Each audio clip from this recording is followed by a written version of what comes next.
नमस्कार मित्रों। एक बार पुनः मैं जब्तशुदा साहित्य विशेषांक की अगली कड़ी के साथ उपस्थित हूँ और आज की कड़ी उस धरती से संबंधित है जिसका इतिहास बड़ा ही गौरवशाली रहा है।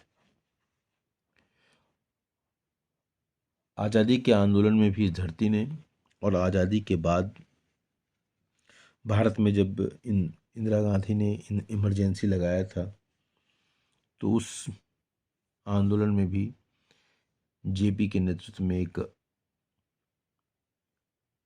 विशाल आंदोलन खड़ा हुआ। कहने का मतलब बस इतना ही है कि उस धरती ने बहुत त्याग किया है इस देश की आज़ादी के लिए और आज़ादी के बाद भी। सन 42 की अगस्त क्रांति को आज हम अंग्रेजों भारत छोड़ो या करो या मरो के क्रांतिकारी नारों के लिए याद करते हैं, लेकिन वास्तविकता इतनी सी नहीं थी।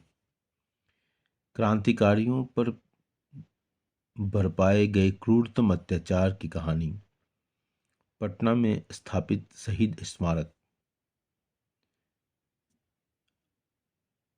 के रूप में देखने को मिलती है। पटना सचिवालय के पास अब जब आप वहाँ से आप रेलवे स्टेशन की तरफ चलेंगे,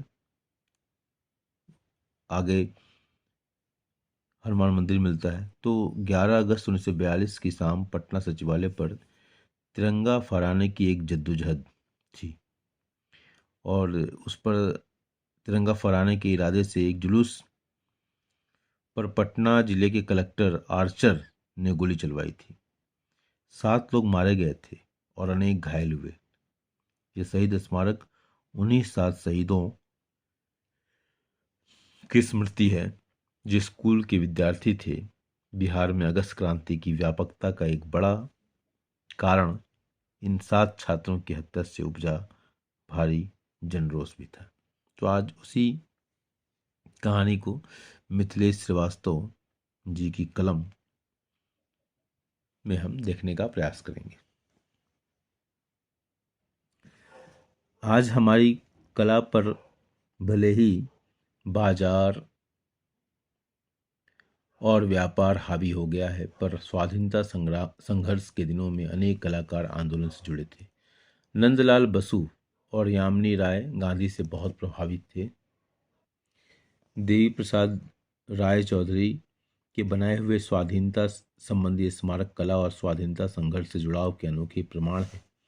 सन 42 की क्रांति, अगस्त क्रांति को आज केवल अंग्रेजों, भारत छोड़ो या करो या मरो के क्रांतिकारी नारों के लिए याद किया जाता है, लेकिन वास्तविकता इतनी सी नहीं थी।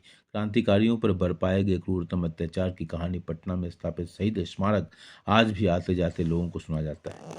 11 अगस्त 1942 की शाम पटना सचिवालय पर तिरंगा फहराने के इरादे से गए एक जुलूस पर पटना जिले के कलेक्टर आर्चर ने गोली चलवाई थी।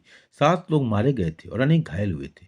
यह शहीद स्मारक उन्हीं 7 शहीदों की स्मृति है जो स्कूल के विद्यार्थी थे। बिहार में अगस्त क्रांति की व्यापकता का एक बड़ा कारण इन 7 छात्रों की हत्या से उपजा भारी जनरोष भी था।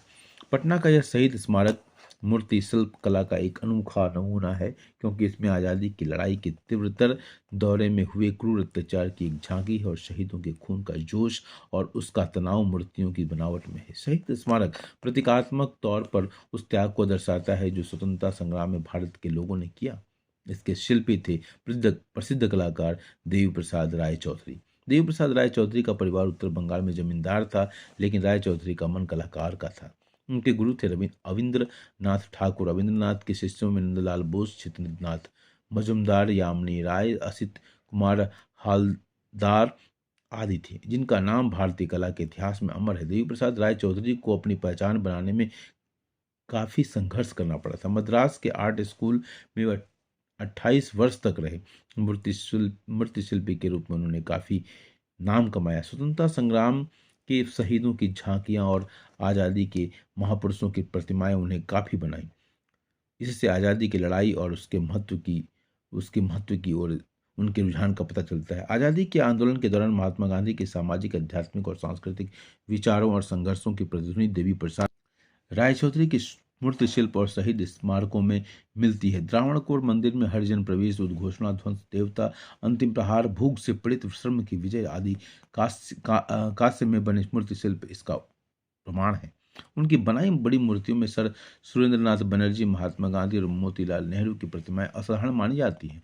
महात्मा गांधी की थकी हुई दुर्बल आकृति उस सारे आंतरिक है, बल को लिए हुए हैं, जिसने स्वतंत्रता संग्राम में राष्ट्र का नेतृत्व किया। सूझबूझ से रखे गए कैक्टस से उलझती उनकी चादर मार्ग की बाधाओं का सामना करने की उनकी विकट संकल्प शक्ति का प्रतीक है। सन 1954 में राष्ट्रीय आधुनिक कला संग्रहालय के परिसर में मुक्ताकाश में स्थापित कांस्य की मूर्ति श्रम की विजय की चारों आकृतियां एक बड़े काम में जुटे हुए लोगों के शरीर की रचना का सटीक अध्याय है। इस मूर्ति में निर्मित मानव समूह की सबसे खास बात है कि इसकी सर्वव्यापी अपील, चट्टान उलटने की काम की कठिनाइयां और गति का आभास। स्वतंत्रता स्मारक देवी प्रसाद रायचौधरी का एक और शहीद स्मारक है, जो दिल्ली में तीन मूर्ति मार्ग और सरदार पटेल मार्ग जहां मिलते हैं वहां सड़क के किनारे लगा है। इसकी स्थापना 1982 में हुई थी, यानी रायचौधरी की मृत्यु के बाद। पटना में स्थापित शहीद स्मारक का यह एक बड़ा संस्मरण है,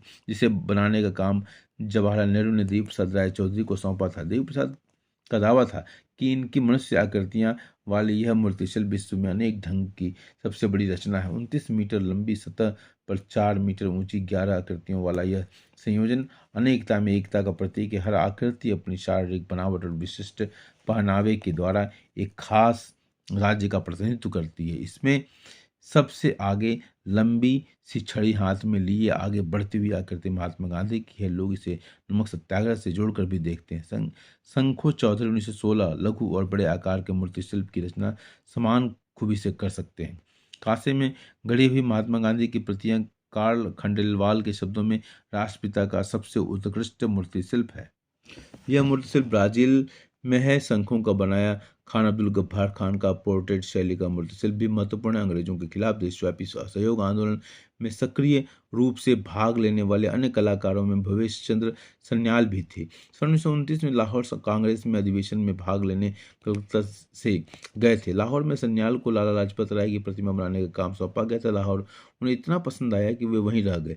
आज़ादी के बाद देश का बंटवारा हुआ और उन्हें लाहौर को अलविदा कहकर दिल्ली लौटना पड़ा। शताब्दी की शुरुआत में राष्ट्रीय आंदोलन ने यामिनी राय और नंदलाल बसु जैसे दो महान कलाकार भारत में पैदा हुए। वे दोनों एक दूसरे महान कलाकार अविंद्रनाथ ठाकुर के शिष्यों में थे। यामिनी राय और नंदलाल बसु उस कला आंदोलन की देन थे जो देशभक्ति की तरह सोचता, समझता और काम करने की इच्छा से प्रेरित था। नंदलाल बसु की दृष्टि उनको महात्मा गांधी के बहुत निकट लाई कहा जाता है कि महात्मा गांधी के संपर्क में आने के बाद नंदलाल बसु की कला में एक नया मोड़ आया। राष्ट्रीयता की भावना से उत्प्रोत बसु असहयोग आंदोलन, नमक कर विरोध आंदोलन आदि में सक्रिय भूमिका में थे। आज़ादी की लड़ाई के दौरान पारंपरिक राष्ट्रीय अवधारणाओं के मेल से जो आधुनिक अवधारणाएं संकल्पित हुई थी, उनका प्रभाव तत्कालीन कलाकारों की कला में आ रहा था। हाशिए पर छोड़ी गई स्त्रियों की क्षमता और शक्ति को गांधी जी ने पहचाना और आज़ादी की लड़ाई में उसका सदुपयोग किया। नंदलाल बसु के हरिपुरा कांग्रेस अधिवेशन में बनाए गए विशेष पोस्टर श्रृंखला में औरतों की आध्यात्मिक शक्तियां चित्रित हुई थी। दक्षिण अफ्रीका से लौटने के बाद गांधी 1915 में कुछ समय के लिए शांति निकेतन में ठहरे थे, जहां उनकी भेंट रविंद्रनाथ टैगोर से हुई थी। मैं ऐसा साहित्य और ऐसी कला चाहता हूं जिसमें करोड़ों लोगों से संवाद की संभावना हो। यह महात्मा गांधी का कला दर्शन था। नंदलाल बसु की कला की सारी प्रेरणा भारतीय संवेदना की प्रतीक थी। 1936 में महात्मा गांधी अपने विचारों को फलितार्थ देखना चाहते थे, इसलिए अखिल भारतीय कांग्रेस के अधिवेशन में ग्रामीण कला और क्राफ्ट की एक कला प्रदर्शनी लगवाई गई थी। परिकल्पना गांधी की थी और नंदलाल बसु ने इसे साकार किया था। महात्मा गांधी ने उस अधिवेशन के पहले नंदलाल बसु को सेवाग्राम में बुलवाया और अपना दृष्टिकोण समझाया। हरिपुरा कांग्रेस अधिवेशन में भी इस प्रकार की प्रदर्शनी की रचना हुई थी। दोनों ही जगहों पर गांधीवादी कला दृष्टि अभिव्यक्ति हुई। दुर्भाग्यपूर्ण बात यह है कि उन प्रदर्शनियों की कोई निशानी बची नहीं है। कांग्रेस के लखनऊ अधिवेशन में नंदलाल बसु और यामिनी राय दोनों ने मिलकर कुछ म्यूरल बनाए थे। यामिनी राय उन दिनों बंगाल के पटुआ लोक परंपरा में काम कर रहे थे। इसके भी कोई अवशेष नहीं बचे हैं। महात्मा गांधी के कहने पर गुरदासपुर पंजाब में रहने वाले चित्रकार शोभा सिंह दिल्ली छोड़कर हिमाचल प्रदेश की अंद्रेटा में आकर बसे, यहीं कांगड़ा घाटी के सौंदर्य को अपने चित्र में उतारते रहे।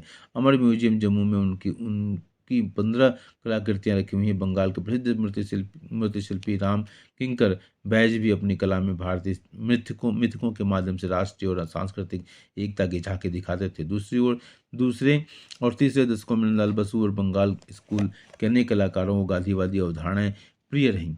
19वीं शताब्दी के प्रारंभ में ब्रिटिश कला शैली के विरोध में अविंद्रनाथ टैगोर के नेतृत्व में राष्ट्रीय शैली का एक कला आंदोलन बंगाल स्कूल के नाम से शुरू हुआ। बंगाल स्कूल के कलाकारों की जड़ें भारतीयता में थी। बंगाल का विनाशकारी सूखा हो, ध्वंस हो, सांप्रदायिक दंगे हो, भूख हो, आज़ादी की लड़ाई हो, देश का बंटवारा हो, विस्थापितों की समस्याएं हो, सभी उनकी कला का विषय बने। तो ये था एक विहंगम दृष्टि भारतीय कला, मूर्तिकला और भारतीय कला परंपरा के ऊपर। और बहुत राष्ट्रीय शैली का जो विकास हुआ उसमें और भी कई नाम थे जो केरला के थे। त्रावणकोर के महाराज, उन्होंने बहुत बड़ा योगदान दिया था। तो एक बहुत ही अच्छा ये दृष्टिकोण कला के ऊपर था।